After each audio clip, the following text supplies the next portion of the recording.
the airline that lets you feel the warmth of the nation.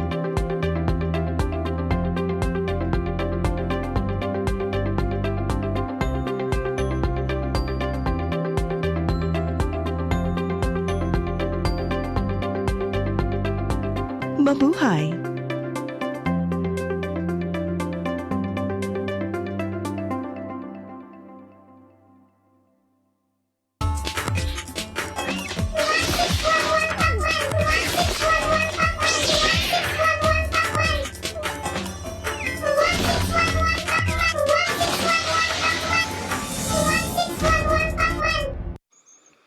Marami sa ating mga kasama, mga kakilala at mga kaibigan ang hindi pa rin lubos na makapaniwala sa ating gagawing paglahok sa darating na eleksyon. Patuloy ang mga tanungan kung totoo talaga. Ang nakatutuwa, wala namang tumututol. Nais lang na matiyak na ito ay isang laban na walang atrasan. Handang lumuhok ang marami. Pinuhay ang pag-asa. May pagpipilian na. Sa wakas, ang bawat isa sa ating hanay ay may pagkakataong ipamalas ang kabayanihan, tunay na paglilingkod at walang kupas na pagmamahal sa Diyos at bayan. Batay na rin sa tamang pag-unawa, alam natin na ang takbo ng pamumulitika dito sa atin ay dapat nang baguhin. Ibalik natin ang mga tamang batayan ng paglilingkod at paghawak sa pamahalaan. Karapatan ng ating sambayanan na pamunuan ito ng mga lider politika na may tunay na kaalaman, kakayahan at loobin na harapin ng walang alinlangan ang bawat salot sa ating lipunan. Bawiin natin ang bukas. Ibalik natin sa mamamayan ang liwanag sa ating kinabukasan. Ito ang laban natin. Hello, CEBU! Hello, CEBU! Maayong buntag, Pinoy! Maayong buntag, Pinoy! Maayong buntag, Pinoy! Balik sa Hello Cebu, Maayong buntag, Pinoy, ug karon sa atong mga balita. Nagunas tong mga balita karong buntaga, investigasyon labot sa hinungdan sa pagkahagsa sa Clarin Bridge sa Luay, probinsya sa Bohol, gipahigayon. Ang maong hitabo mikalas og upat ka kinabuhi, apil na niini ang usa ka foreign tourist. Ang kasayuran ihatod ni Decimay Padilla.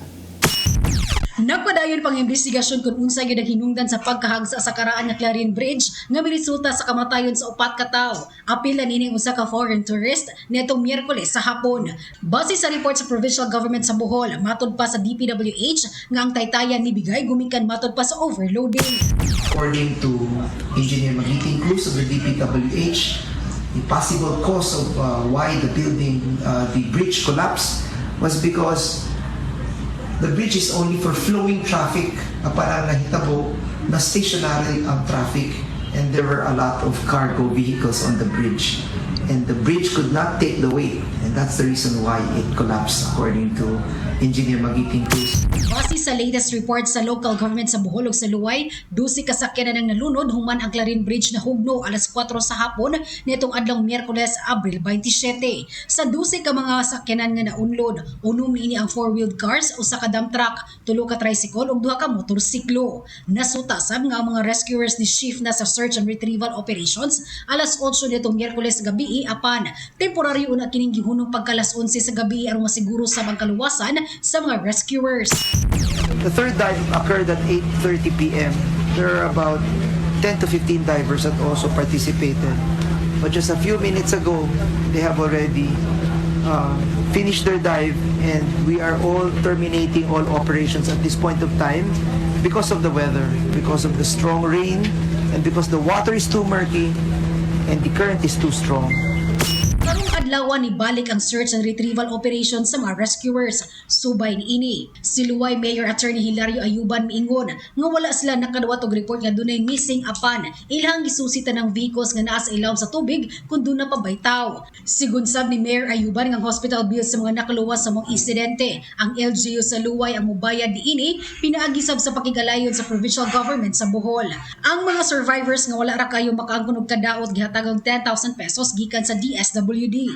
Nakigalayo na sabang provincial government sa Austrian Embassy sa Manila, labot nitong foreign tourist nga nakalat sa moang hitabo. Nasayran nga padayon pa ang pagtrabaho sa bagong taytayan nga proyekto sa national government ug ikatak na utang nga inagurahan kini sa dili pa matapos ang termino ni Presidente Rodrigo Duterte. Apan doon nalay mga kalangay nga nasugatan matud pa mang wala pa kini nahuman.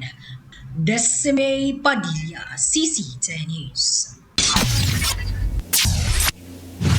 Sa laing bahin malampusong giinugurahan ang ikatulong taytayan sa Sugbo nga mawang Cebu Cordova Link Expressway. Pipila ka opisyal mitumbok nga usa kini kadakong kadaugan alang sa Sugbo.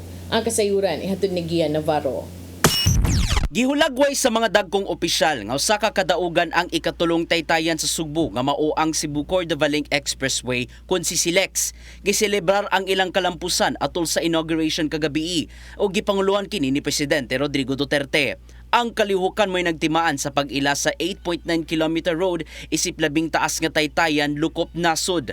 Butang ang gipasalamatan ni Metro Pacific Tollways Corporation Chairman Manny Pangilinan ang mga niabag silang proyekto nga nikabat nga to sa kapin 30 bilyones pesos. Dili man sayon ang pagtukod dinhi sulod sa 5 ka tuig apan gipanginaot ang paglaom sa tanan pinaagi sa mong taytayan. So the bridge's technical and aesthetic details may be astounding. Our true purpose lies close to our hearts, to unite us as a people, to make it easier for us to connect, to help our communities, our cities, and our 7,000 islands come together in a long overdue embrace. Isuporta ni Pangulong Rodrigo Duterte ang maong proyekto gikan sa groundbreaking hangtod na sa kahumanan niini. Alang kaniya, makatabang kini sa pagpalambo dili lang sa Sugbo ingon man sa Kabisayan. Kana pinagi sa mas gipaminos nga trapiko ug mas hapsay nga paghatod sa mga produkto ug serbisyo.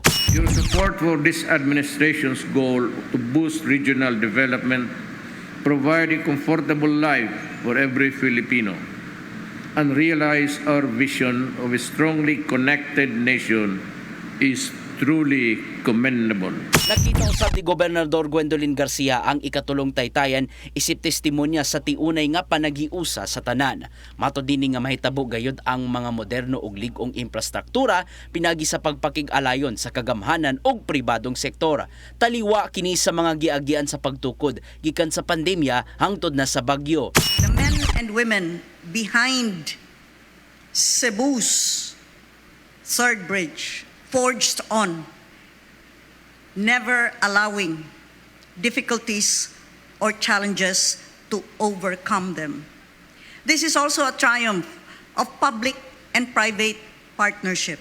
Namahayag si Alan Alfon, ang presidente sa CCLEC, nga kapin 96% nang nahuman ang CCLEX. Maong dili pa maagian sa kasamtangan ang maong dalan tuod sa nagpadayong finishing touches. Apan ablihan nila kini sa publiko sa labing daling panahon aron masinati ang masayahay nga biyahe hangtod na sa 20 minutos.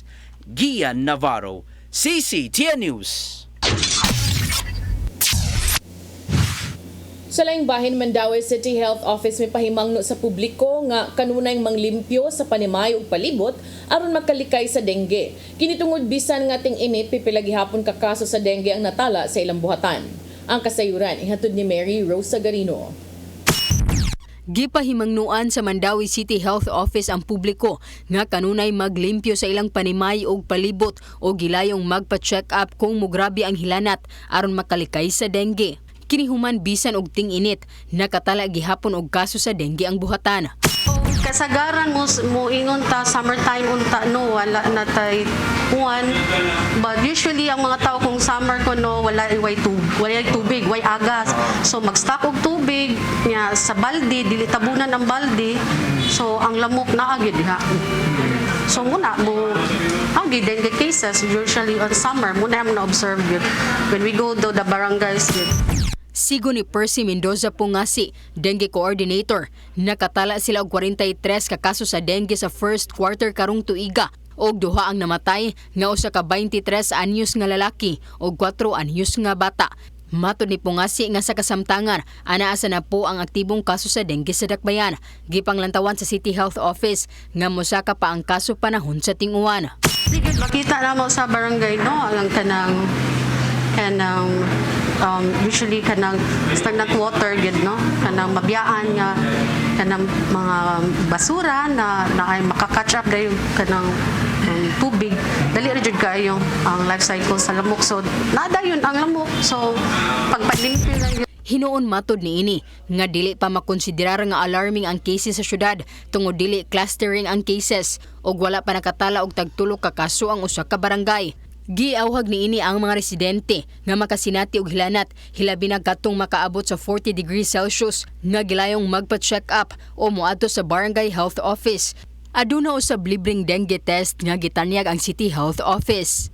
Mary Rose Garino, CCTN News. Sa laing bahin, Presidente Rodrigo Duterte miangkon atubangan sa mga dagkong opisyal sa Sugbo nga nasayop kini sa iyang saad nga wag tangon ang drugas sulod lang sa 6 ka buwan. Matod sa Presidente, nadala lang kini sa nahimong kasinatian atol sa iyang kampanya kaniadto. Ang kasayuran ihatod ni Gian Navarro. Sinasabi ko, I can clean it in 6 months. And after that, I realized na nagkamali talaga ako.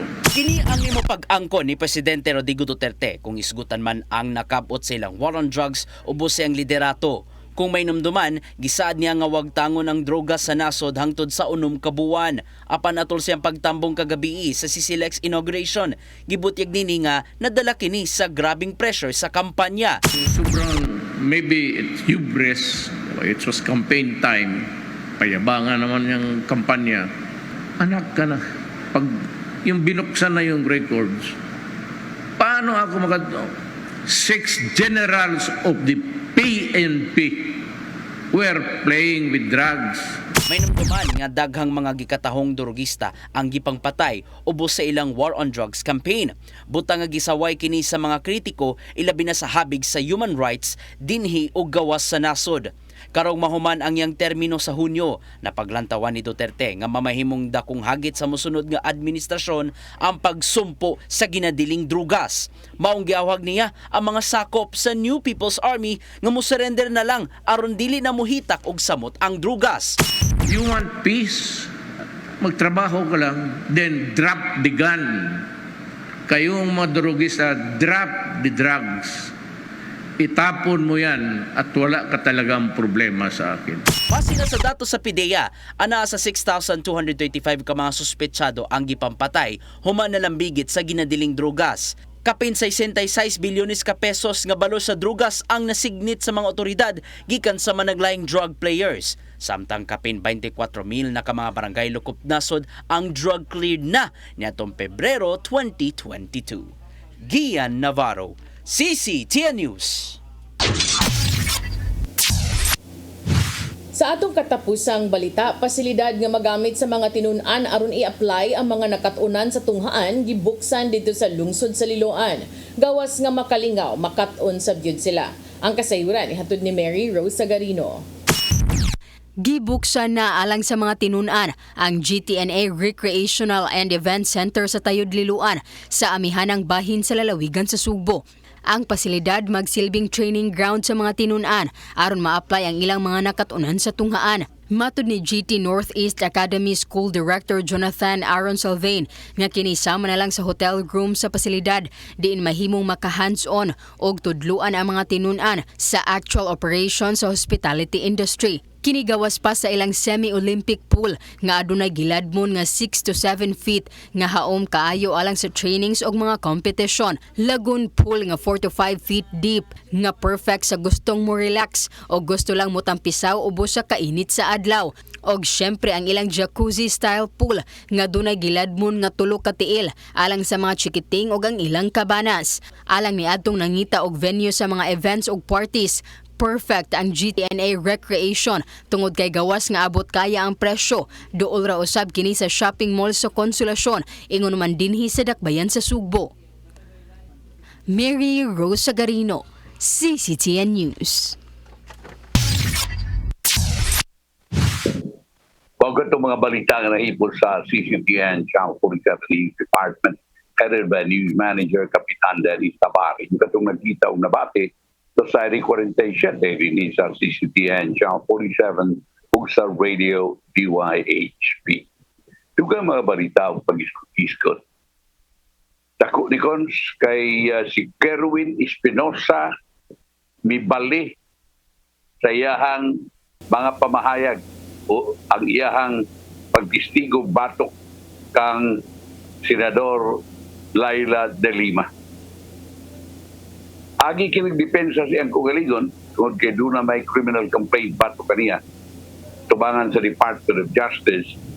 Kini siya, may kumpisal ni siya nga siya sa drug lord, si Kerwin Espinosa.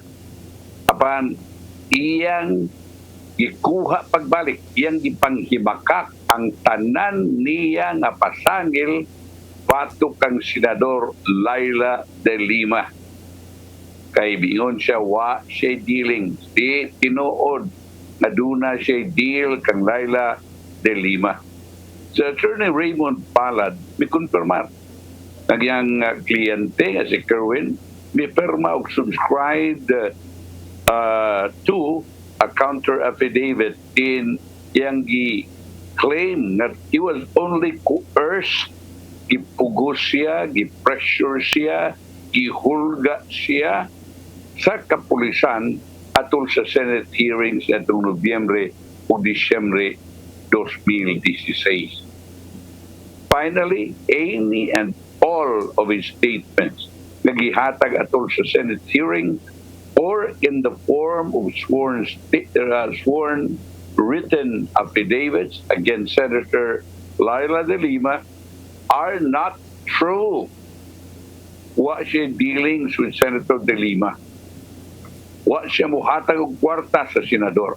Muni kabahin siyang affidavit. Si Espinosa ingon usab na ang iyang mga pamahayag batok sa senador resulta sa pressure o pagpabugos batok kaniya. Si Prosecutor General Benedicto Malcontento mingon nga kining pagbali sa pamahayag ni Espinosa wa ni epekto sa kaso sa Department of Justice batok kang de Lima. Tungod kay di man siya witness sa prosecution. Wa, because di namin siya witness. This has no effect since he is not our witness. Ang abogado ni de Lima na si Felibon Tacardon, nagkanayon, na kining pagbalin ni Espinosa, nagpakita na ang testimony o mga ebidensya batok sa kang de Lima mga inimo-himo, fabricated. Kami nagtuog yun na no matter the lies perpetrated by coerced witnesses, in the end, the truth will come out. Okay si de Lima was originally charged with tulo ka drug cases over her supposed hand in the proliferation of drugs sued sa New Bilibid Prison. Sa diyang siya Justice Secretary pa. Ug na-acquit siya sa kakaso apan doon na pa'y duha ka pending cases at tubangan sa Muntinlupa Courts. Si Palad, sa diyang gitawag sa telepono, nagkanayon na ang counter affidavit kabahin sa ilang depensa sa criminal complaint filed by the National Bureau of Investigation batok kang Espinosa. Dato pa dili ni unsa kundi iya lang depensa sa iyang kaugalingon ni Espinosa tungod sa kaso ng ipasaka batok kaniya. Kay siya itangtang naman sa Witness Protection Program. Suma sa complaint sa covered instances from 2011 to 2016 diin si Espinosa may transact og shabu trade sued sa Bilibid Prison. Sa iyang counter affidavit, si Espinosa nagkarayon ng NBI na complaint o kining reklamo sa NBI, gibase siyang extrajudicial confession atol sa Senate hearings at Nobyembre o Disyembre 2016 for the killing of his father, Mayor Rolando Espinosa. Siya biakusar sa NBI sa pag-file og kaso aron nga siya mo cooperate o mo affirm sa nagkalain mga korte sa iyang testimony sa Senado. Apan siya mi sister, na wa siya intention na mohimo nini tungod kay siya i-pressure lang, ihulga lang sa kapulisan. Ipalad ng kanayon nga si Espinosa may perma sa counter affidavit nitong Miyerkules, samtang siya pasusprisuhan sa bikutan ug mitambong siya sa Zoom hearing with the Department of Justice din si Espinosa mi take oath usab ug mi affirm ngadto sa contents sa dokumento nga iyang gipirmahan na mi bali iyang testimonya batok kang Dilima. So diyang gipangutana og pipila ka komentaryo si Justice Secretary Minardo Guevara nagkanayon wa siya personal knowledge kining maong butang kay ang maong butang nana sa Office of the Prosecutor General. Siya nagkanayon na ang kopya does not show that it was subscribed before a prosecutor or a notary public. Nung saba na ang maong pamahayag ni Espinosa wa maday kuno mapirmahay og prosecutor. Why wa ma-subscribe or notary public baka? The Star reported na si Espinosa was dropped as state witness tungod sa nagkalaindain nga mga sa kasalanan nga iyang nahimo samtang diha pa siya sa NBI custody. O gani bisuway usab kini siya sa pag-iskapo sa diha pa sa sud sa state siya si Buntag state witness o nangilkil pa siya og kwarta sa uban nga mga pineriso. Cons? Do you think, sir, that this is the timing, considering that you have less than 6 months to go before President Duterte steps, off the presidential seat? Is this coincidental, or is this what this is? Tingali, mo yung mga pagdudas katawhan nga murag wa na mahadlok ang Presidente Duterte tungod kay murag lame duck president naman siya. He'll be out in a few months. Ug unya murag wa na mahimo malingon nato ang presidente pagbukod kaniya og sa iya ganing abogado in adto pa ng panahon na murag kuyaw. Hasta gani mo abogado sa mga drug suspects kuyawan man. Kuyawan sad. So dako ni nga sir, dako ni nga punto nga nigawas ang iyang pagbakwi sa mga pamahayag kaniadto. Batok kang Senador Laila de Lima nga padayon pang nas bilangguan hangtod karon. Dako ni nga punto nga iyahaning gibawi ang iyang mga pamahayag ug mga pasangil 1 month or 2 months sa di pa mo kanaog sa katungdanan si Presidente Rodrigo Duterte. Karon kung mao man gainay usa sa mga implikasyon, sir, unsam sa implikasyon ani sa uban sad nga mga nakontrobersyal kaniadto nga mga personalidad nga gitumbok usab nga dunay mga kalambigitan sa ginadaling drogas? Kuyaw nga musunod sila. Bigon sila nga anong katos Kerwin kahimo ganito nga naa pa na siya suspisuhan. Kami murag dili kay di agapon mi suspisuhan pero anong isong mas isong les Kerwin namo muna kuyaw niya na pananglitag gini mo himo ra kadto ang ilang pagkapriso diha aron lang sad nga for whatever reason na isuod sila sa bilangguan.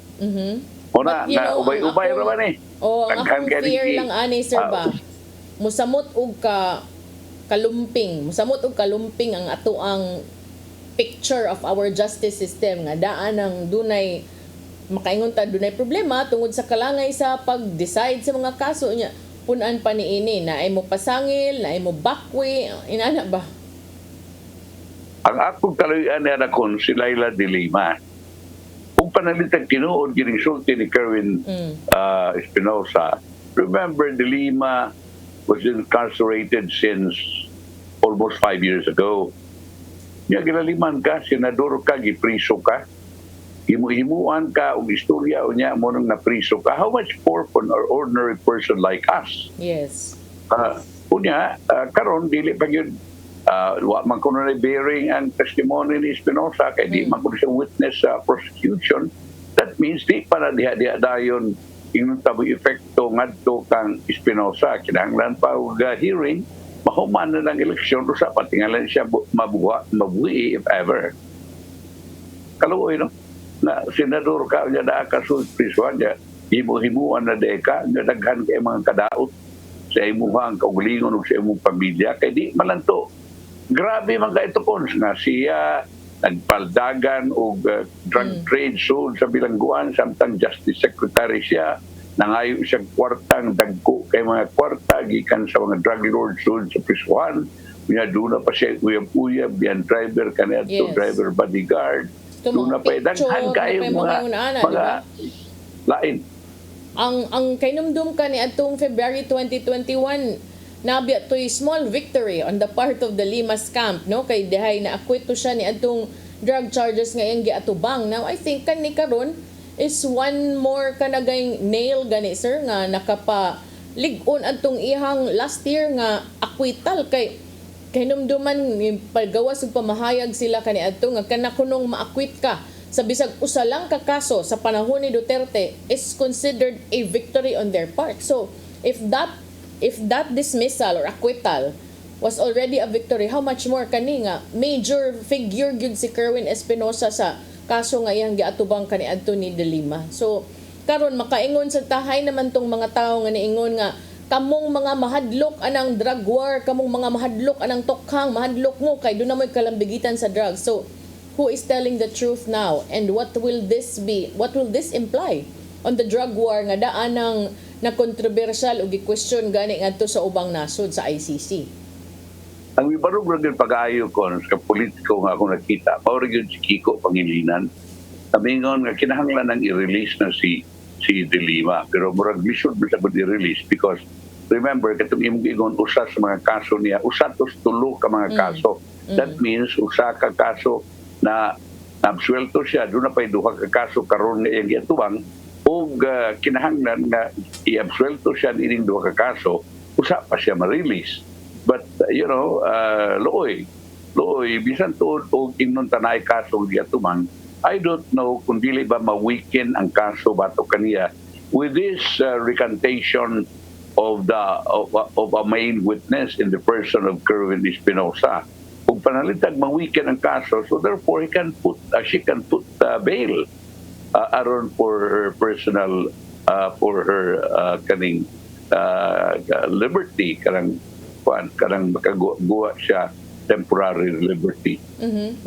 I hope, no, kay Loy kayo, ganin siya kapangampanya kaya nasa suod sa prison.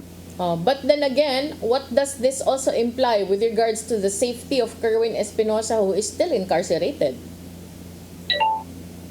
Kada hinoon, ambot ug doon na pa ba'y muhimo niya nag-inunyana with a lame duck president around. But let us see, no? Because, is one of the biggest fishes na hibilin as far as illegal drugs is concerned. Yes, because remember, ni atong 2020, namatay to si JB Sebastian. Yung gi-question gaytong dilima nga kanang sudden death ko, no? From COVID ba to? Kanumdum ka ito? Coronavirus. COVID. Oh. So, kanang mausad na, no? Well, sorry, but the previous events, manggod, even the father of Kerwin Espinosa, regardless of whether he is guilty or not of the drug charges ba, it's just that there is that safety concern also. Considering nga inaani siya kaisugrong ni Tingog, and the president is still the president, even if he won't be the president after June 30, what about the security aspect? Sa din nga matay itong mga dagko nga mga drug lords dito sa Bilibid Prison. Murag safety ni Espinosa because he was supposed to be utilized as a state witness. So doon na siya safety under siya safety protection yes. Program. Muna nga dili siya hilabtan. Apan karon wa naman siya sa maong protection program. Amo na. Oray dako pagutana.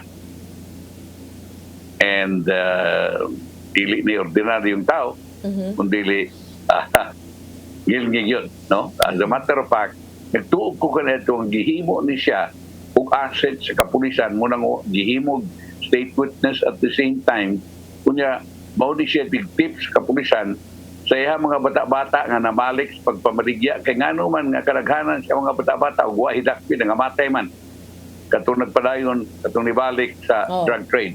Manisukol itong mga nanlaban. Mao na.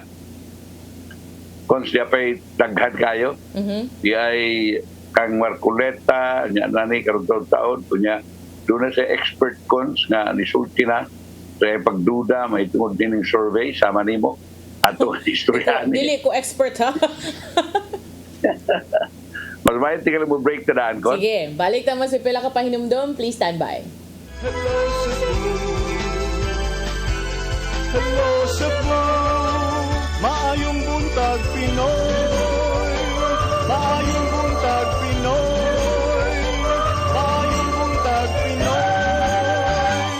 Ako si Gumersindo Alforque Rivera, ako asawa ni Tagas Fernando. Nadto una, sakit ang kalawasan. Ako manggibintin ang koy, nawa na tanan, nakaayos ang mong balatian. Barato na, epektibo pa. Koy Herbal Capsule. Discover the beauty of the Philippines.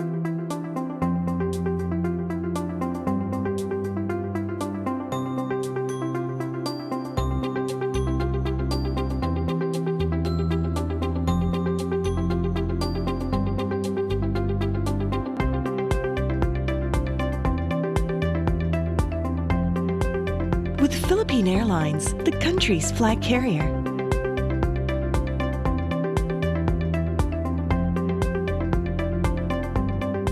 The airline that lets you feel the warmth of the nation.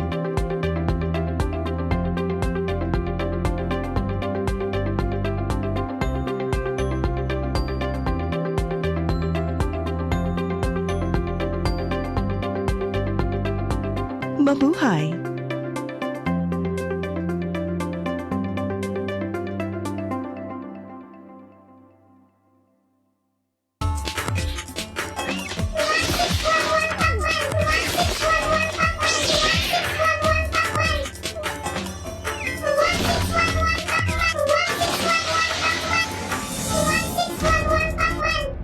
Ako si Jocelyn Boris, sa dihang naka-take na ko sa koy, narang-arang na kong paminaw o niubos na jud ang akong BP. Salamat sa Koy Herbal Capsule. Koy Herbal Capsule.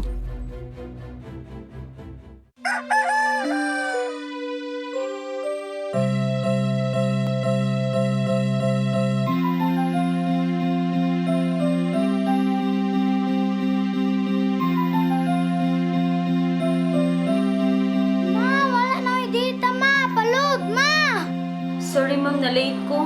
Nangita pa mong gusto para internet sa kong anak ma'am. Ay wala na yung problema. Mag-CEBU! CEBU, CEBU, For your internet connection. and for the signal of your cable TV. So fast and straight the transmission to your home. CEBU, CEBU, CEBU, Offers you to have fiber optics.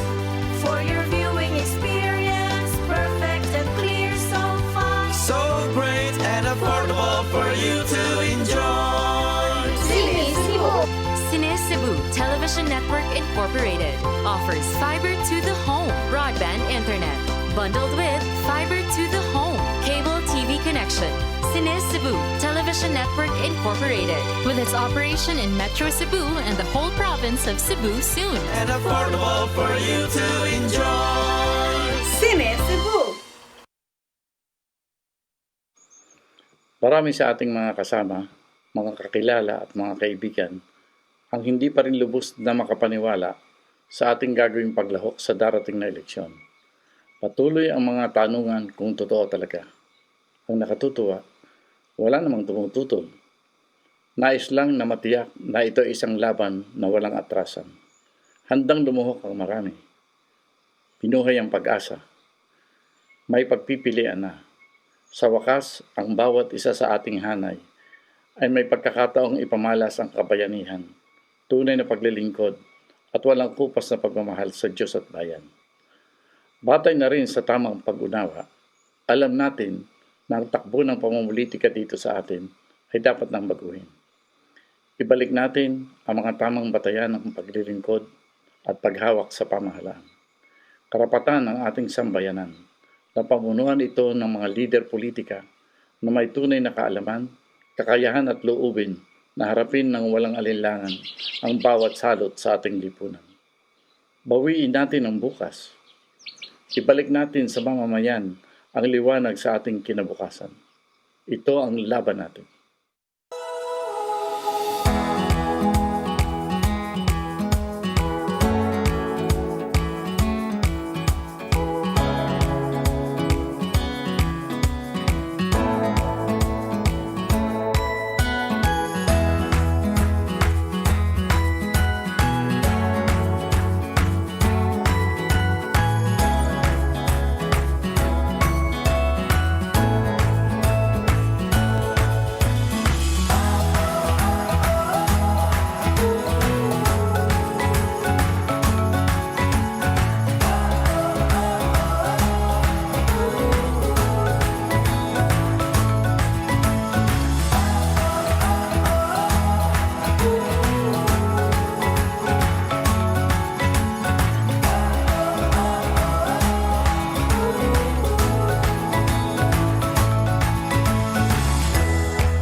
Mayor Mike, Mike Rama.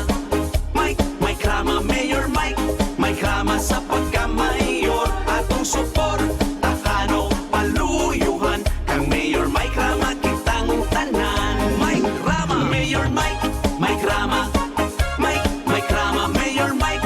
Mike Rama sa pagka-mayor. Atong supor, takano, paluyuhan. Kang Mayor Mike Rama, kitang tanan.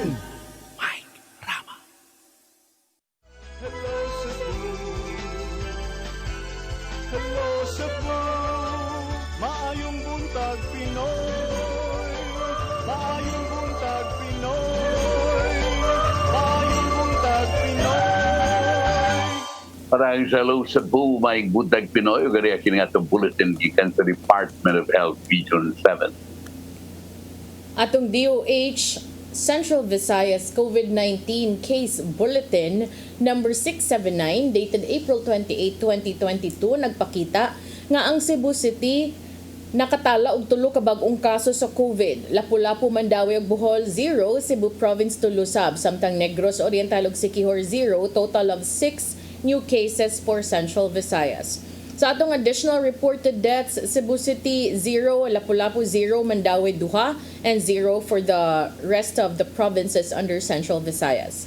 Additional reported recoveries, 2 sa Cebu City, 0 sa Lapu-Lapu, 1 sa Mandawi, 1 sa Bohol, siyam sa Cebu Province, 0 for Negros Oriental and Siquijor, total of 13 additional reported recoveries. Atong active cases, naakaroon sa 79 sa Cebu City, 7 sa Lapu-Lapu, 13 sa Mandawi, 13 sa Bohol, 150 sa Cebu Province, siyam sa Negros Oriental, 0 sa Siquijor, total of 271 active cases for Central Visayas. Okay, I hope na ma-maintain na. May mo, buha pa yun. Pero okay kaya kon. Ang province of Cebu, may number 1 na, 150 ka-active cases. 79 na lang sa Cebu City. Aritas politika, unahon taring kalit kayo nga pagbiya o pag-withdraw ni Marcoleta, ni Rodante Marcoleta. Kini siya, ang ay manumduman, katauhan na Deputy Speaker siya sa House of Representatives. Umidagan siya pagka-senador, ubos sa unit team ni former Senator Bongbong Marcos o Davao City Mayor Inday Sara Duterte Carpio. Ikalit lang siya withdraw. Ang iyang katarungan is pursuing sa mga surveys. Sa ato pa, mutuogin siyang surveys o gani, mingon siya sa ako ang pagkatao na isog. Kinahanglan mo disider ako na kung makita na ako na di ko kadaog, mubiya na lang ko. Pero kung galing hunaon ko, the Iglesia ni Cristo, of which is a member, mo pahibaw pa silahang support karong adlaw, anytime now.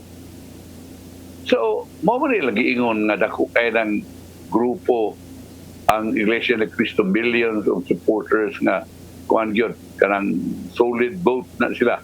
So dako ka nagbatabang unta kang Rodante Marcoleta. Rodante Marcoleta sa survey sabi noon ari siya dapat mga number 20, number 24. So kung panalitag niya dapita, if you say nga doon na yung mga 10 million ang ilang pahampog sa Iglesia ni Cristo, at least mabita di siya dito sa Magic Circle, Magic 12. But muna ang uban nagkadayon nga or di man tingali kini even ang partido ni sa unit team sa BBM Sara Tandem ingon nga murag dunay pay laing katarungan da nganong bibiya ginis Marcoleta kay wa man siya mohuwat sa announcement sa Iglesia ni Cristo kung 15 paluyuhan.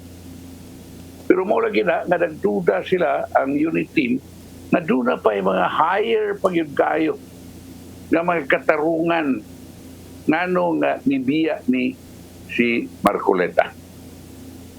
O mo na, kini siya hinos Marcoleta, kontra yung kayo ni sa mga artista nasakop sa mga staff sa ABS-CBN kanadto kay siya magyudtong frontliner yun, nga ni-atake yun na dili aron di kahatagan ng franchise sa Kongreso ang ABS-CBN of which na inayon yun nawa kahatagi. Di ba, Kon? Mao, daghan pag actually ni gawas ni the other day, no? So pag break yun ani makit-an yun nimo ang mga reaction especially ni adto mga naapektuhan sad which is very understandable kay di biyasad na lalim nga mawad-an ka og trabaho, di ba? Kay gisarad-an imong kompanya. Bitaw. Unya may tungod sa survey, diyan na. Kanhi Secretary General Ginisakon sa National Statistical Coordination Board, NSCB, dili ordinaryo. He's dealing with data, he's dealing with numbers.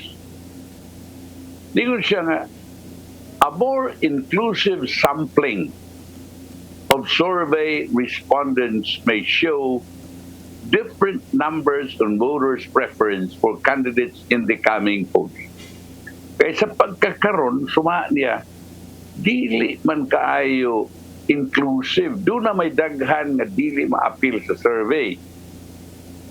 Siya nagkarayon nga tungod kini kay ang budget constraints ato pa, dili daghang kwarta ang magasto sa mga survey firms na muhimo nining mga political surveys. For instance, sa kaso sa Pulse Asia, iyang nakita nga uban nga mga sample respondents dipili base sa regional distribution even if they know ang age, for example, or educational attainment or socio-economic classifications matter in the choice of the voters. The budget limitation restricts the choices of the survey firm insofar as making adequate representation of every group that matters. So, kung ang young voter, ang mga batan-on kanang butante, matter in the year's election, kunya underrepresented sila sa Pulse Asia sample survey, then that would make a big difference. Si Verola also noted na underrepresented ang survey respondents sa mga voters na nakaabot sa college, noting na ang results may be different and the more educated voters would tend to support a different candidate. Iya usab nagitumbok ang kakuwang sa respondents gikan sa A and B classes sa Pulse Asia survey. Gitawag na hinuni. Ang question therefore is, are those classes A and B big enough to impact on education or on elections? It will probably not matter, he said. Pulse Asia Research Director Ana Maria Tabunda explicar nga wa na nila ingon gawa nila i-appeal apan lisod lang yun kuno pag-appeal kanila the survey kay naa sila magpuyo dining mga subdivision na dunay mga gates. Yes, dili pasudlon ang mga mag-survey, sir. Di ba na masugot sila?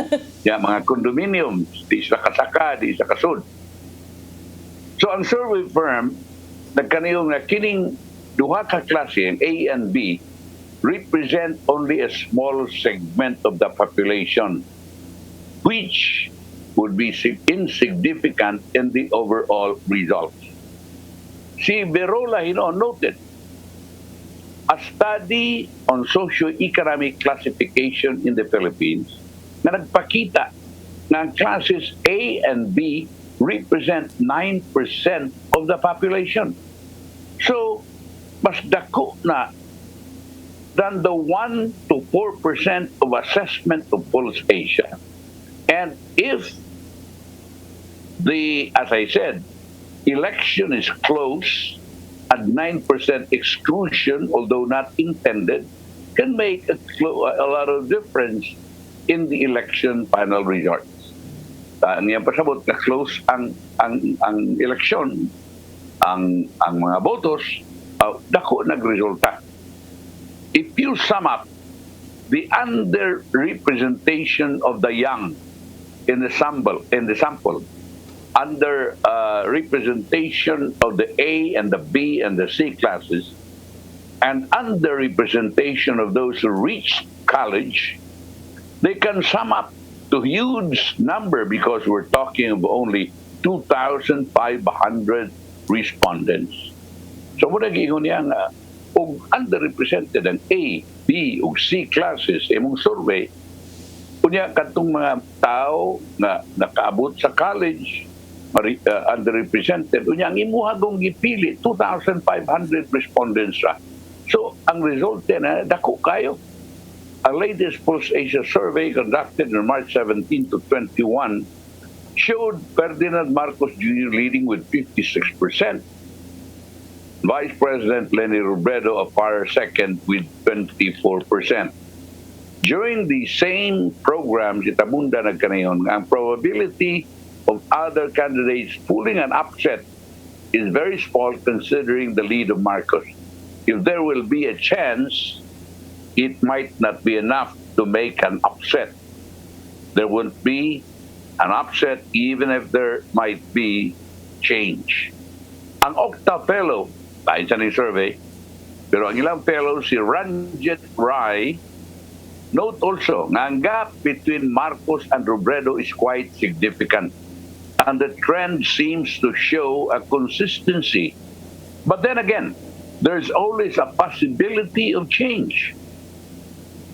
Especially if Vice President Leni's campaign towards the end gains more momentum, we might see different numbers. He said, it will be an uphill climb until election day. Si Verola and Rai also cautioned against using Google Trends to predict election results. And Google itself has clarified that Google Trends is not a scientific poll and should not be confused with polling data. It really reflects the search in interest of people who use the internet, who have access to internet, said Rai. Okay, unahon na itong istorya ang Google Trends kon. Kung sa may buot pasabot nini, tanaw ko sa Google Trends, kita na ko mga results. Layo magkaibiya, third Las Marcos. Number 1 si Lene, second si Isko, third Las Marcos. Pero nagbitay si Marcos. Kung sa may buot pasabot ni Google Trends. But pasabot, daghang mag-search. Because Google is search engine man. Kung nakay gustong mahibawan topics about a certain person, kanang Google Trends, it shows nga daghan ang nag-search about Robredo. Maunang leading siya. But it's not a survey nga. Di mo kakasiguro kung katong nag-search mo, butar ba to. Pero it just shows that there's a huge interest for Robredo as of the moment compared to Moreno and Marcos. Pero makasabot sad ka nga nung di na siya poll kay di ba tanan na access to the internet. Di sad tanan kabaw mo search on Google. Ang uban na alay Facebook, but dili kay sila not even that familiar, tanaw-tanaw lang. So Google Trends is basically just showing you kung kinsa ang labing gi pangita nga presidential candidate on Google compared to the others. Whatever is the topic, whatever is the subject, basta mangita ka about Lenny, sure ganito. Oo. Sa analytics nila. Mutali din na, ikaw, usakas mga nangita ni Lenny. Okay. So, kanang mga and then, ako siyang makita nga, murag daghan na ang mangita parang Lenny because ang kalaghanan ko educated ko. I'm very sorry, no? I'm not saying ang dili educated, ang mga ubang educated dili butar ni Marcos. But usually, ang ako mga kaila na mga college, sabi na, no? Mura og dunay leaning adto ni Robredo. I don't know kung sa percentage lang akong kaila. Basta mautingali na nga daghan kaayo nga makatpon ining pagpangita sa Google Trends. Ako baka hibaw ano yung Google Trends. So, pa mag-iskot ng Google Trends. That's why I visited. You tried, you explored, yes. Otherwise, ko kalibutan kung sana.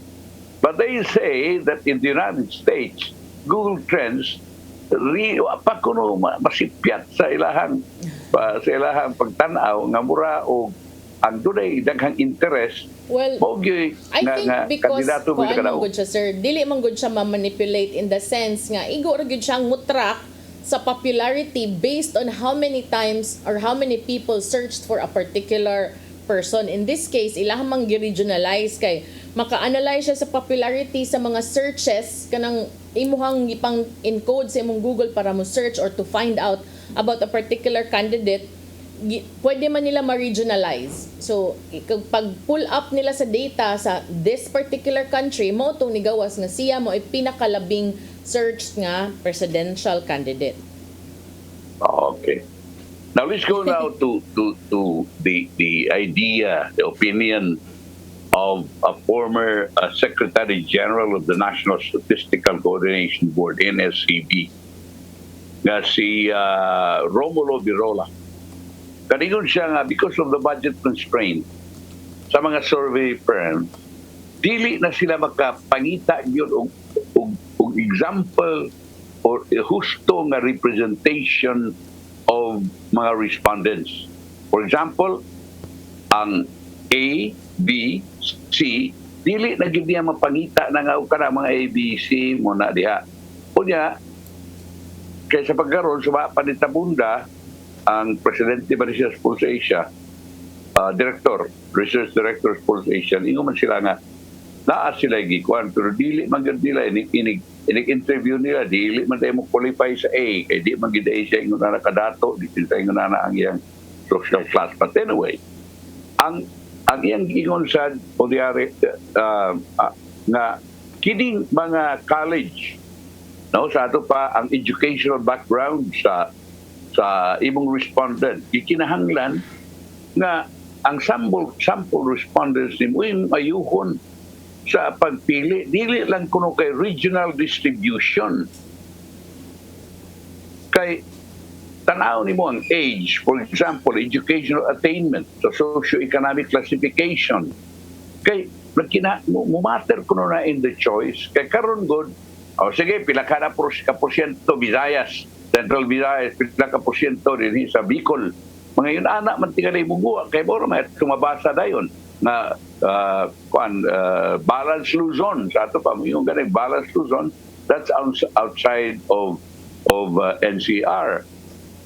NCR tanan sa diha. So kanang murag population lang wise. Dili gyud nga murag kon yun kayo na gipili yun, identify yun ang mga sample respondents. Do you agree with him? Same ra gyud gyapon na sa kong question, sir, nga kanabang does it speak for majority of the population kay pareha ng 2-5 gamay na kay na anya. How were these people chosen? How were these people selected? Di man na ingon anang moingon kag survey sa radyo nga kanang may bawaan yun nimo kay nay mo check nga to madungga nimo kay kusog ang tingog suwat ka wala ba. And then it also depends on the kind of questions being asked to the respondents. So as I keep saying and as I said before, okay na siya as a guide, pero guide you kung ikaw politiko, to guide you on the areas where you need to work harder, to exert extra effort kay katong area depende sa gidaghanon medyo di kay kailado dito ngun ana ba in the political sense.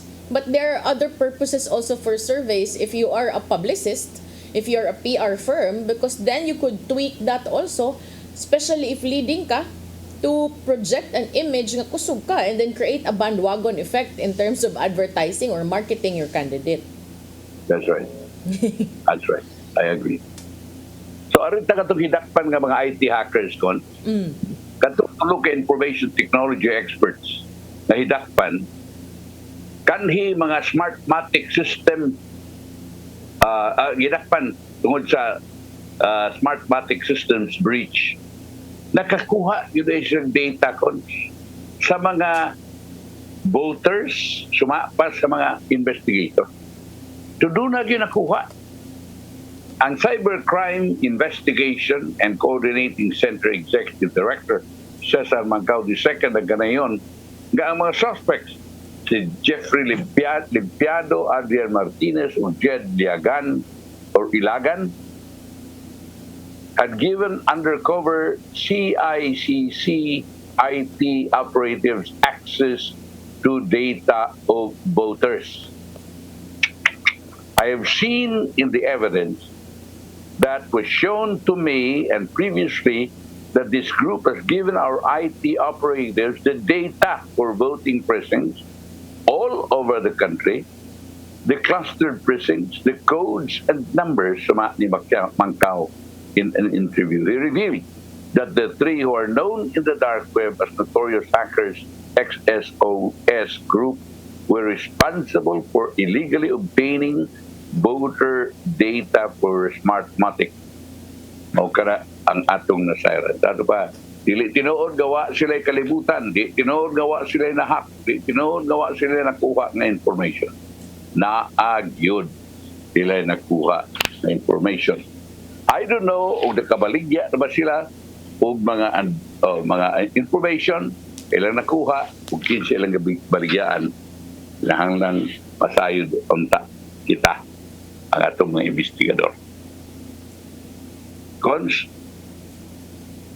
ato na lang ning ikatapusan kon. Okay. Manila Archbishop Jose Cardinal Advincula gitudlo nga cardinal priest sa Parokya San Virgilio in Rome a few days after his recent meeting with Pope Francis. In a post on Facebook, the Parokya San Virgilio invited Catholic devotees to witness Advincula's canonical procession on April 30 at 7 in the morning Rome time, 7 in the evening Rome time. We're all invited to participate in the Eucharistic celebration for this very important moment in the history of the parish and our community, the Parokya San Virgilio said. Advincula became part of the consistory on November 28, 2020, along with 12 other bishops of the Catholic Church. With his new role, Advincula will be taking care of the Catholic churches in Rome that are called titles and are traditionally under the jurisdiction of one parish. On April 21, Advincula met with Pope Francis and Cardinal Giovanni Battista Re, Dean of the College of Cardinals. Congratulations. E panahon kon. Ato'y padangat ang giandam ni Tatay Dodong ano yung pulong o kinabuhi.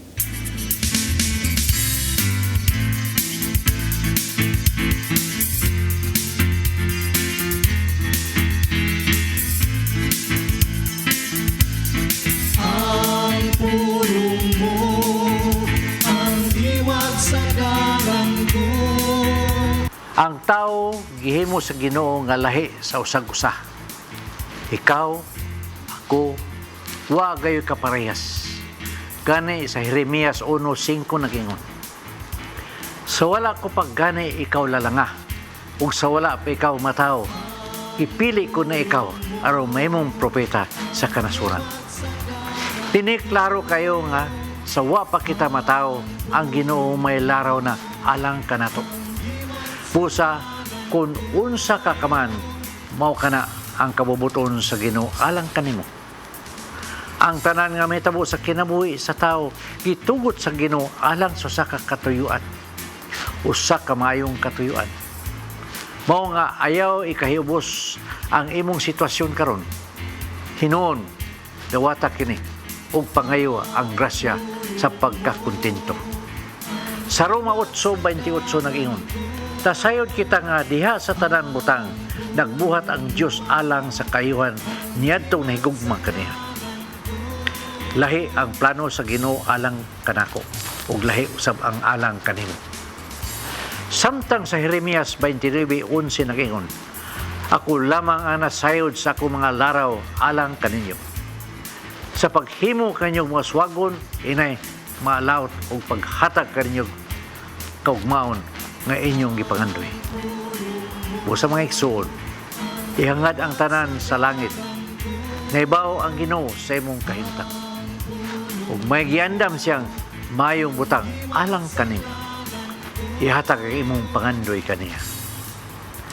Mao kini ang pulong nga maghatag kanato giya sa atong kinabuhi. Magampo kita. Lagi itong amahan, may mga sitwasyon sa among kinabuhi nga dili na mo madawat. Tungod nini, mubati dayon kami discouragement. Pasayloa kami sa mga higayon nga mao kini ang among bation. Karon among pangayoon nga imo kaming tudluan sa pagakus sa bisan unsa nga imong itugot sa among kinabuhi. Kay ang imong plano alang kanamo, alang man sa among kaayuhan nga dinhi nga may tabo sa atong kalibutan. Amen. Ang samahan sa Anak sa Espiritu Santo. Amen. Ang pulong mo, ang diwag sa ko. Pulong og kinabuhi ni Tatay Dodong Limshua may nagtapos sa atong tulumanon. Daghang salamat sa koy ug sa Philippine Airlines. Thank you very much Archbishop Jose Palma. Nanay Dayan ng Tatay Dodong Limshua. Thank you Sir Dennis Tabar. Salamat at mga kaubanan sa TOC Sir Robert, Miss Inday, Miss Joanne. Sa newsroom Sir Michael, Sir Del, Sir Raymond, Sir Bruce ug diri sa studio si Ferdy ug si Direk Jenny. Ako si Malu Inocando Tabar.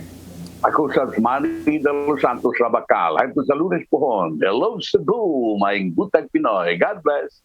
Bye.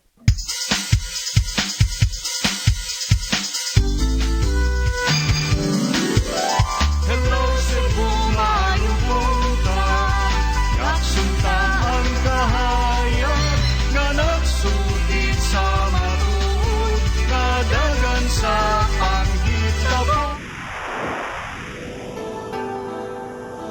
Usa ka pagtuo